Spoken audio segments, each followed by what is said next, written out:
Hello, my friends, and welcome back to the Lost Art Project Veterans Voices. I'm your host, AJ Cox, and today I've got a special episode. But before we get into the episode, or you enjoying the podcast, make sure you go to the website. That's thelostart.podbean.com. Go check us out, see what we're all about. You can go in there, click on that merchandise tab. You can go in there, get your cool hat, get your cool shirt, a sweatshirt. There's all kinds of goodies in there. But go check it out, and anything you do to help us in that would be much appreciated. A big shout out to the Valhalla Project out there doing amazing things. Man, if you don't know anything about these guys, you need to go figure them out and see what they're all about. If you do know something about them, you need to go back and check them out. They're always doing new and improved things. So you can find them at tillvalhallaproject.com.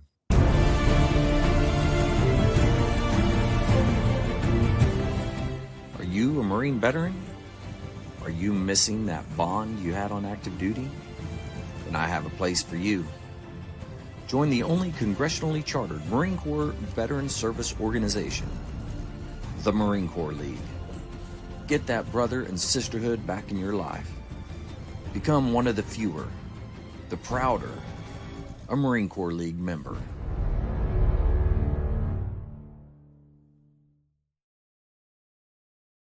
All right, on today's episode, we have a special episode. I did a recording with Jerry Fink. That was my wife's uncle. And unfortunately, he passed away this week. And, one of the things that I hugely regret in my life is not going back and re-recording this and setting the time up and taking the time out to do it. I will always regret this. And it's going to be one of those biggest things in my life that I do regret. But I did record him. We did get a story, and the audio on it was not great. And that's why I needed to go back and re-record this. But I put it together. I did the best I could. I went in. I had the AI go in and do it. I tried to do it. I've cleaned it up as best I can. Jerry, I'm sorry that I didn't get it cleaned up and we didn't get a chance to do this again. But God bless you, Jerry. And we all love you. We all miss you. And hope everybody out there gets something out of the podcast. We have Jerry here. Jerry, how are you doing today? I'm doing great. So I'm trying to stay cool. Trying to stay cool. Yeah, it's pretty warm here. That's for sure. Let's kind of start at the beginning for you. Where did you grow up? And then kind of walk us through that, and then we'll get into going to boot camp. Okay, well, I was born here in Oklahoma, Blackgum. My grandfather arranged 1945.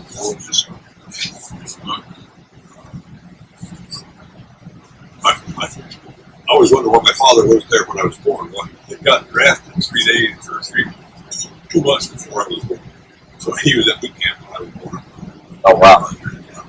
So I spent the first 8 years on Blackgum. My dad got a job in California. About 8. Basically, that's where I grew up. Just made small town culture. Like everybody was there. Right. So that was basically my young life. I never thought about the military until 1962, October. The Cuban Missile Crisis, and Russia decided it was a nuclear weapon on Cuba.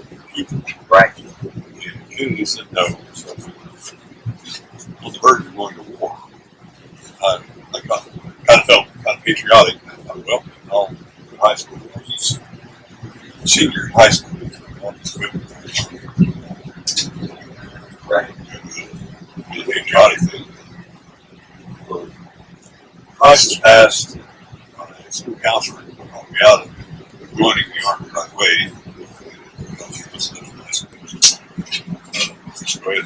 So I did do it. So that's what I did. My intent at that time, I had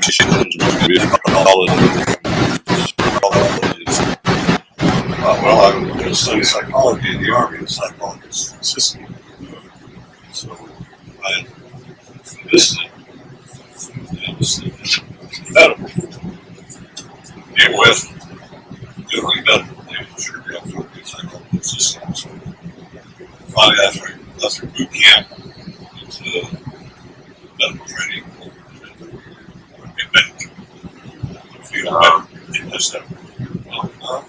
that's not what I signed up for. So through there, you'd be a pharmacy technician. So I became a pharmacy technician. Okay. Boot camp, I went to Fort Worth, California. Got by ourselves. I was all gung ho. I in the military. We got to Fort Worth about midnight. Our months and everything. About 3 in the morning, they blew the whistle to wake up. And I said, well, there goes my interest in the military. So anyway, it was boot camp was interesting. About midway through boot camp, I got pneumonia. I had to be recycled. Oh, okay. So the first group that I was with was very comfortable.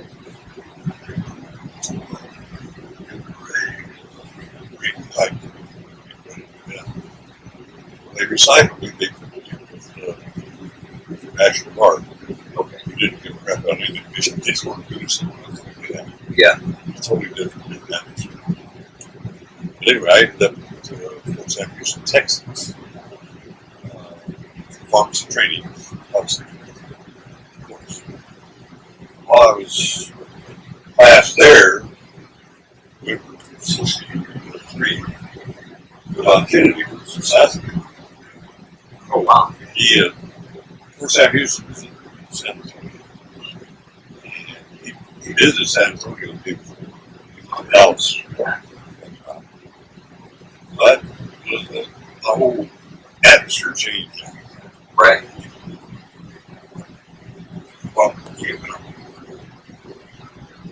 so anyway, I went through pharmacy training. He asked me where you want to go. You see? I said, oh, Germany. So I said, Korea. Well, it was overseas. Well, it was overseas. And this was before Vietnam had gotten. Nobody knew what Vietnam was. We got the Army sergeant to say, well, I didn't know.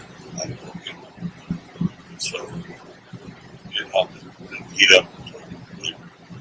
So I got stationed in Camp Casey, Korea. Huge 73 tank in San Francisco. About 10 miles from the DMZ.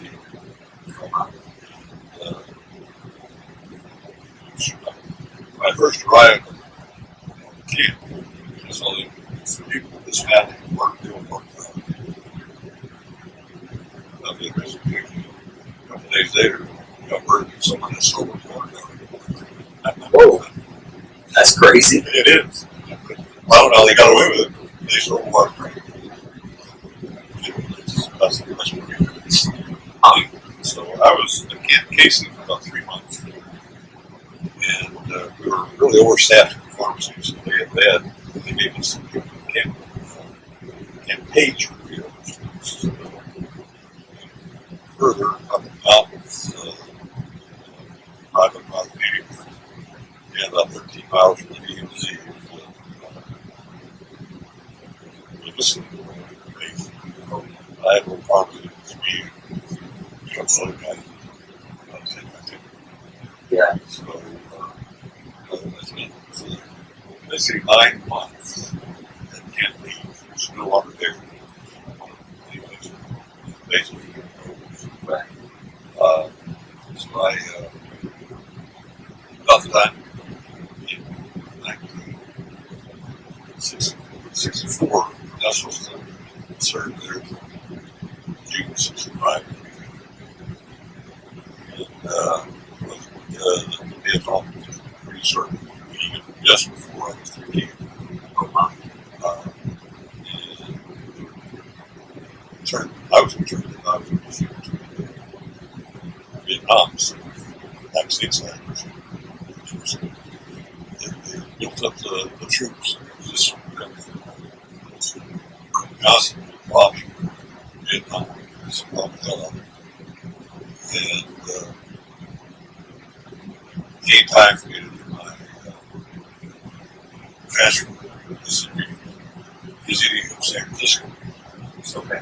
After Korea, Museum of San Francisco, Paradise. Right. I worked in the dispensary there, near Leatherman, there in the hospital. And Leatherman is really sick with a lot of the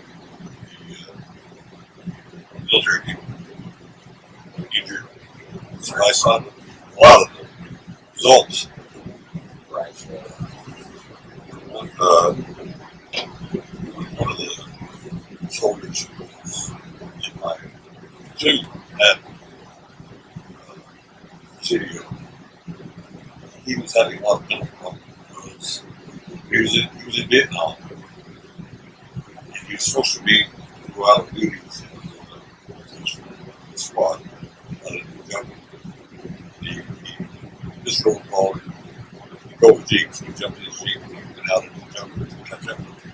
And he came up on him and rolled in. Oh, wow. So that was bad. Yes. Sure. But anyway, so anyway, I saw a lot of the tragedies. Right. Being in San Francisco, that had become basically the center of the anti-war protests. Right.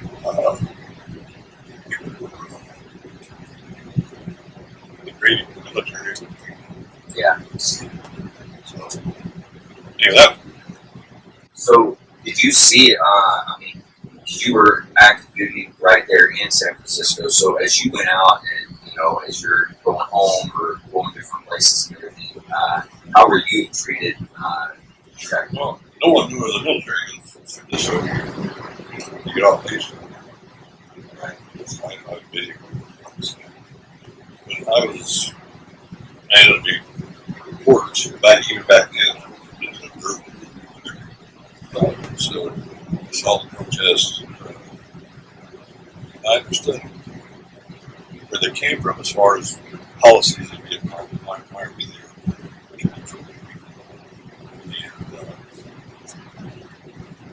But I think the troops. Right. So, Yeah, exactly. anyway, I saw, I was there in San Francisco for a year. And I saw the protest growing. Right. I didn't know what I was going to do when I got out. So my parents, I moved from California back to Blackgum. Yeah. Yeah, back here. So my sister, Lisa, and stayed about 6 months.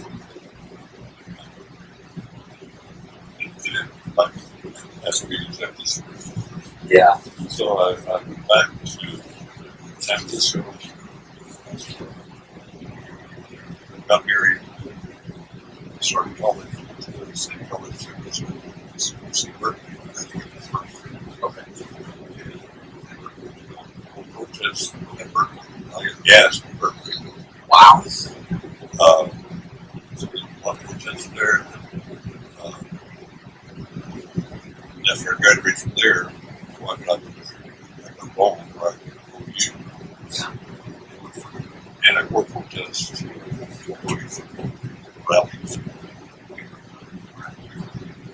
Right? was interesting. So that's a huge change. So Oh, it is. when you go from the anti-war protests and all the different things that are happening there, and then now all the big things are the rallies for football. I mean, that's kind of, you can tell a difference between Oklahoma and what was happening there for sure. Quite a that. All right, I like it. 4 years, lots of fun. And then you went to school for journalism. Is that right? Well, yeah, I got my master's degree there. Okay. I started working at school very many times. Okay. Yeah, so I've been there. Wow. So throughout your time as you were doing reporting and doing those things, working at the newspaper, what were some of the highlights that you were able to report on and go and see, those types of things? I've heard so many thousands of stories. But probably the year that city and riots, Long Springs,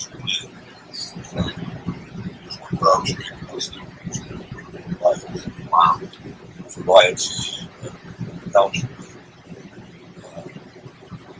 A lot of her stories are good and bad, tragic, the whole gamut. Oh, for sure.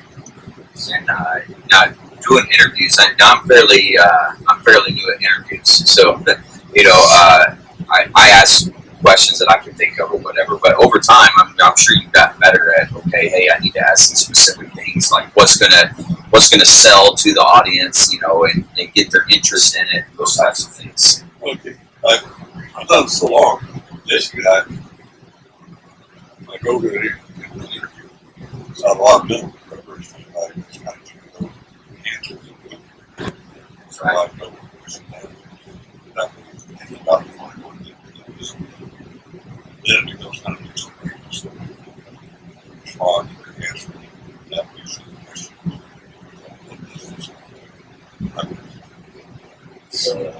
And then, so you've worked at the Sequoia County Times, and then where else have you? We had time for a couple of years. Right now, full of ironically, Jim Mayo hired me to work for my time.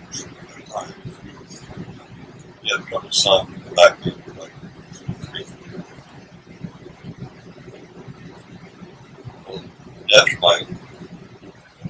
After my big job in the paper, calling, because they used to do, I was kind of, but Jim Mayo sucked. Oh, okay. So he hired me. Nice. So anyway, yeah, no, I left the world. I wrote over Okay. right here. Yeah. I did that. Then after 97, I got a job in Las Vegas. Las Vegas soccer. Yeah. I was there for about 15 years. The downside of economic crisis is they're not. Oh, wow. That's how we ended up back there. But it's, after years covering birds, trying all kinds of stuff, entertainment. Oh, So I basically do every big entertainment thing, every show, Bible Society. oh, wow. Sure, 12 years. Yeah. Wow. I do a lot of Christmas talks. But anyone who shows up on TV, I'll point out their food.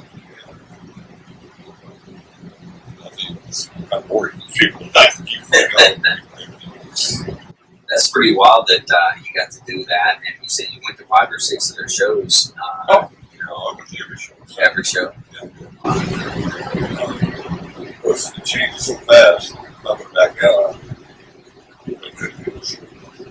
Right. A lot of people had passed away. But I was there. One of the things was big growth. Oh, The emotions changing, growing, fast growing. right. Things like the price of chips. Yeah. Stop. Now, what year was that the crisis started happening? Yeah. That would have been 2008. Wow. So, being in several different places, like Las Vegas and here and those types of things, what is different in reporting there in Vegas, in a bigger city, that type of stuff, or even Tulsa is a bigger city than what we got here? You wonder why, how you that's been learning. All. So, I just enjoy marketing. Yeah. That's what I'm about. Yeah, absolutely. And I've gotten used to talking to people, and it's a lot of fun for me, just being able to do that. And I look at your career and being able to do that, and I'm hoping that hey, someday I'll be able to interview as many people as you have. And you were 100% right when you said, whether it's famous people or not, everybody's story is important, and that's why we're doing this podcast here is to highlight everybody and trying to get them their voices out, because everybody they deserve to have their story told as well. That's right. Yeah. Very cool. Well, as you look back over your life, over your career, your time in the military, what type of advice would you have for people?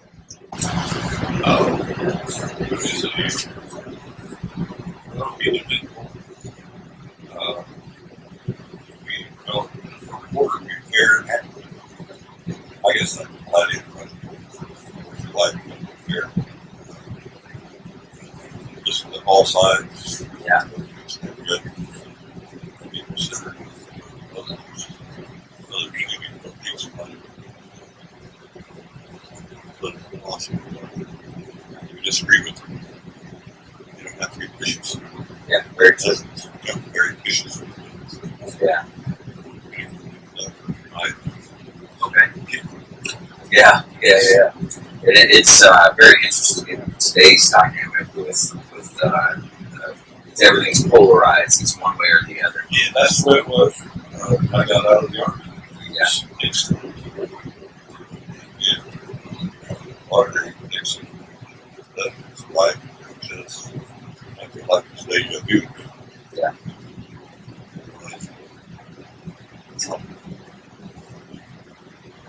Protest. Go back home. Yeah.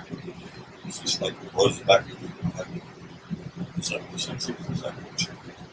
Yeah. And you think about that, it's especially in the military, they always say you need to know your history because everything repeats itself. And that's exactly what we're doing, is just repeating the same things that happened back then. Not every needed the same thing. Yeah, that's true. What are you going to do? Just try to survive it, I guess. But they're very, it was less back then. Everyone, the draft was big, which is good. I think the draft is good because it puts people all out of society together. So meet people who are not. always had a sausage. So you got experience. You know, with that. Yeah. You see, I speak studio. But, you're graphic. Yeah. Yeah. Yeah, that's true. That's true. I did see just recently an article that was talking about the selective service. When you register, they're actually starting in 2025. It's proposed that females have to actually register for the draft. So that's something new that I saw. I don't know if that's approved. Oh, yeah. It's graphic.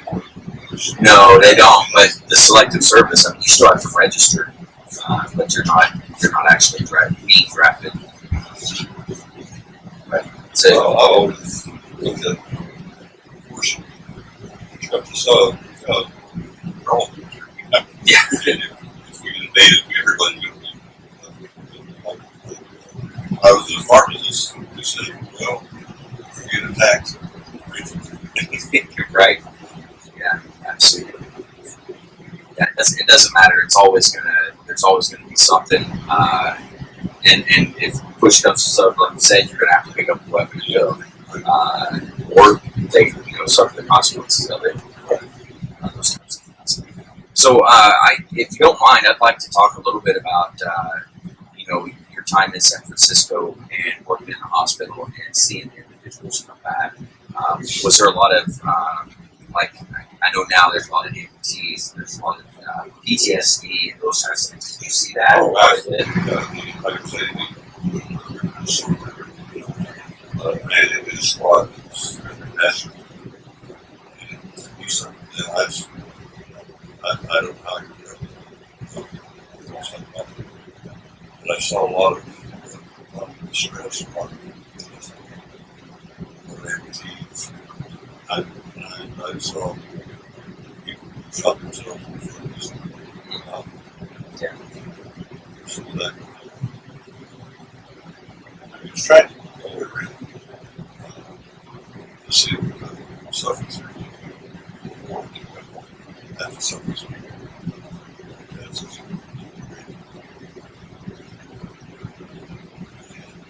That's actually something had work.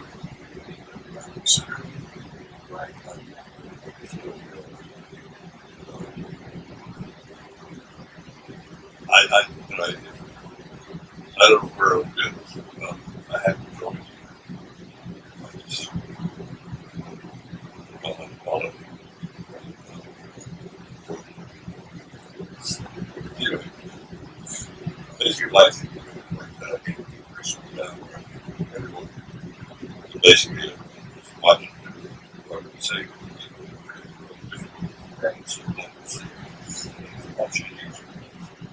Would you say that your time in the military has helped you as far as in your career and decision making throughout your life and those types of things? Well, I guess I've worked for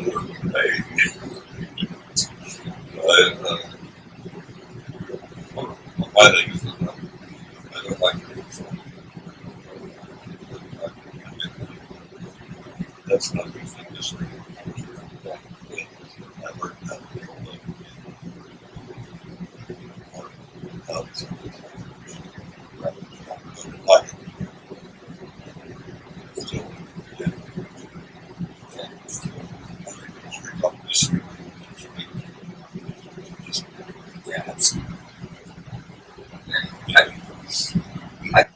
I think that everybody should do a stint in the military, but I don't think we'll never get to that point. It's good to 30 years. Actually, 30 years. Yeah. I don't know if I've ever this company. Right. Yeah. I didn't know that. Pharmacists and thinking back, well, the shoot pharmacy, but a lot better off. Yeah. I mean, you have an opportunity to take stuff. Carpet really truck driving. Fishing. Rockets. So, Yeah. Is there anything that you want to tell the listeners as we start to close this out? well, just show your respect.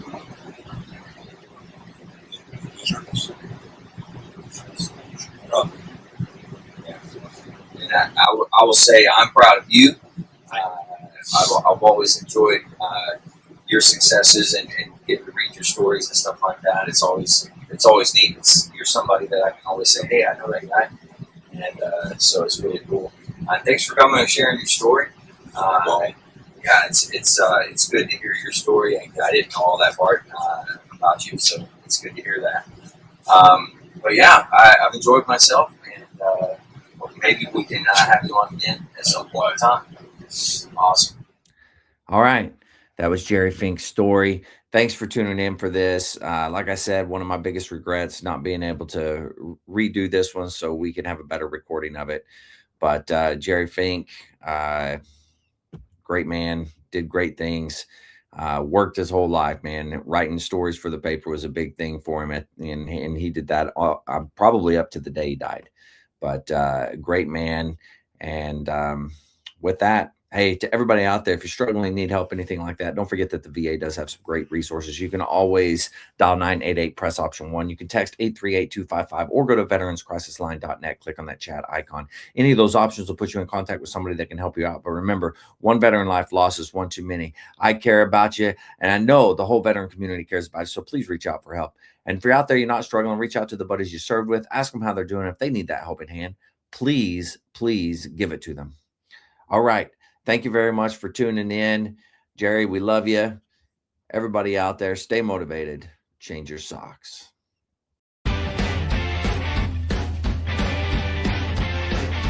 No more 22. Honor the journey and finish the fight.